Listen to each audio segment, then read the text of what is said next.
Developing tonight, a University of Central Florida student is in jail, accused of keeping a fully automated modified AR-15 in his car on campus. Police say they received a tip about 19-year-old Max Bennett Chambers. They started investigating and found a weapon that was able to fire 19 rounds with a single pull of the trigger. Chambers did not make any threats. He is charged with possession of a machine gun and a bump stock. And if this sounds familiar, that's because this is the third arrest on UCF's campus in less than a year.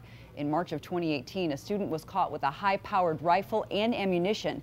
He was deported after he stopped going to class.